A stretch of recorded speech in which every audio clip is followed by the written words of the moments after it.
Hello friends. आज का हमारा टॉपिक है inter process communication.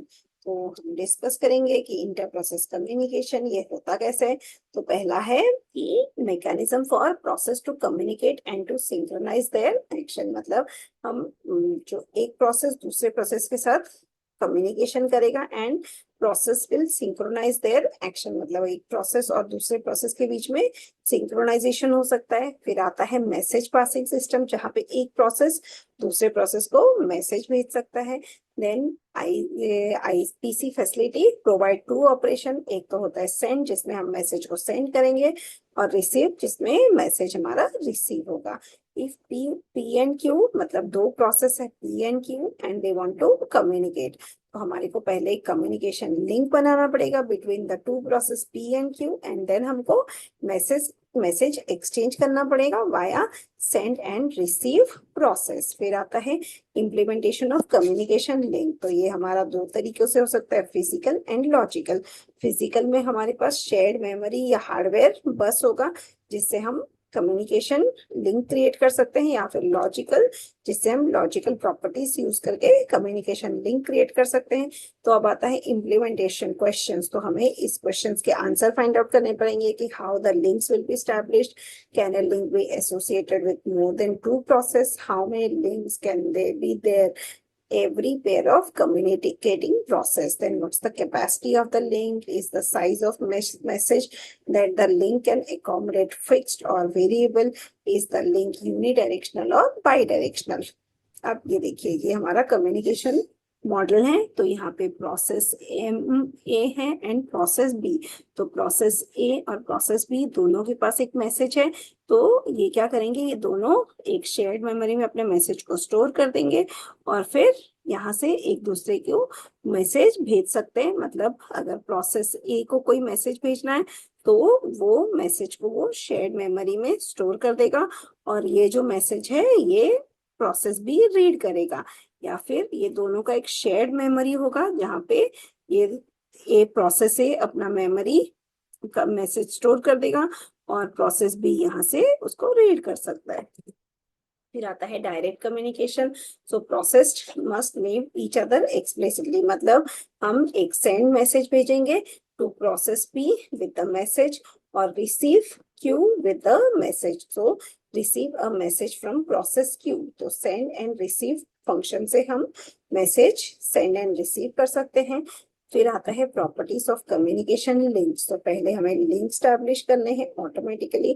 A link is associated with exactly one pair of communicating process। मतलब दो process होना चाहिए, one process will send and another process will receive। Then between each pair there exists only one link, and the link may be unidirectional या bidirectional, दोनों हो सकता है। Inter Indirect communication messages are directed and received from mailbox। मतलब हम message को mail box में send कर सकते हैं, और फिर मेल बॉक्स से रिसीव प्रोसेस रिसीव कर सकता है। So each mail box will have a unique ID. Process can communicate if they share a mail box.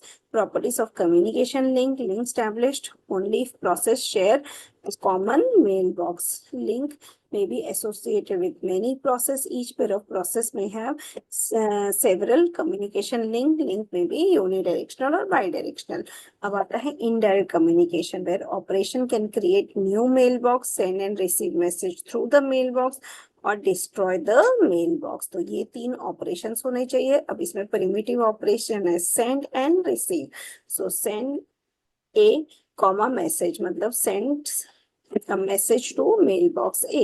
receive A comma mail message, मतलब receive a message from mailbox A। मतलब यहाँ पर हमारे पास A करके एक मेल बॉक्स हो जाएगा, जिसमें हम सेंड करेंगे, तो ये मेल बॉक्स में मैसेज स्टोर हो जाएगा, और फिर रिसीव करेंगे तो ये मेल बॉक्स से ये डाउनलोड हो जाएगा, जिसको हम रीड कर सकते हैं।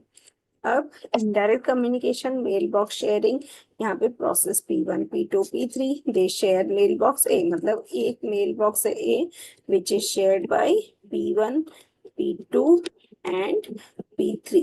अब who gets the message? So solution is allow a link to be associated with at most two process, allow one process at a time to execute the receive operation, or allow the system to arbitrarily select the receiver. Sender is notified who is the receiver. Then synchronization. Message passing can be either blocking or non-blocking. Blocking is considered synchronous, matlab blocking send and blocking receive. So blocking send has the sender block until the message is received. So blocking send मतलब sender को हम block कर देंगे unless until the message is received, और blocking receive मतलब the receiver block until the message is available, तब तक हम रिसीवर को ब्लॉक करेंगे. Non blocking is considered asynchronous. यहाँ पे क्या है, नॉन ब्लॉकिंग सेंड, यहाँ पे sender send message and continue. Non-blocking receive मतलब receiver receives message and continues, whether it's valid or null message. Buffering, so queue of message attached to a link implemented in one of the three ways. First is zero capacity, no zero message, sender must wait for the receiver. Then आता है bounded capacity, finite length of n messages, sender must wait if the link is full. Then unbounded capacity, infinite length, sender never waits. So यहाँ पे हम zero capacity वाला use कर सकते हैं या फिर बाउंडेड कैपेसिटी जैसे 10-15 मैसेजेस, या फिर इनफाइनाइट लेंथ मतलब कितने भी नंबर ऑफ मैसेजेस हम स्टोर कर सकते हैं. फिर आता है क्लाइंट सर्वर कम्युनिकेशन. तो इसके लिए हमें तीन चीजें होनी चाहिए, sockets, remote procedure call and remote method invocation that's used in Java. So Java में अब हमारे पास है socket. So socket is defined as the endpoint of communication, concatenation of IP address and port. तो सॉकेट में पहले हमारा IP address आएगा और फिर आएगा पोर्ट. तो port 1625 and host address is this 161.25.19.8 and communication consist between a pair of sockets. मतलब हमें दो सॉकेट्स के बीच में मैसेज सेंड कर सकते हैं और सॉकेट में हमारा IP address plus port number दोनों को मिला के हमारा सॉकेट एड्रेस रेडी होगा. तो अब जो कम्युनिकेशन है, suppose host x wants to send a message, so host will have the IP address and the port number. Now it wants to send the message to 6161.25.19.8. तो यहाँ पर हमें IP address और पोर्ट एड्रेस दोनों को मिला के हमें सॉकेट एड्रेस बनाना है. अब आता है remote procedure calls. So remote procedure calls abstract procedure calls between process on network system. यहाँ पे नेटवर्क सिस्टम है, वहां पे हम आरपीसी का कॉन्सेप्ट यूज करेंगे. इसमें आता है stub, that is client side proxy for the actual procedure on the server. The client side stub locates the server and marshals the parameter. The server side stub receives this message, unpack the marshal parameters and perform the procedure on the server. So client side will send the message and server side will receive the message. तो ये execution of RPC है जो हमारा exactly diagram के through explain किया हुआ है. अब देखिए remote method invocation. So remote method invocation, it's a Java mechanism similar to the RPC, that is remote procedure call.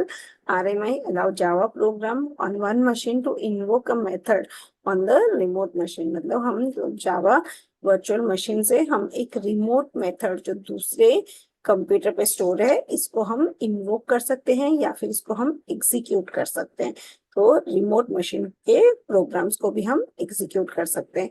अब मार्शलिंग पैरामीटर्स यहाँ पे हो गया क्लाइंट, और client will have stub, then some message will be some method a comma b comma some method, it will send it to the skeleton, that is the remote object, and then some boolean variable will be returned back to the client. So with this we have come to the end of the chapter. Thank you.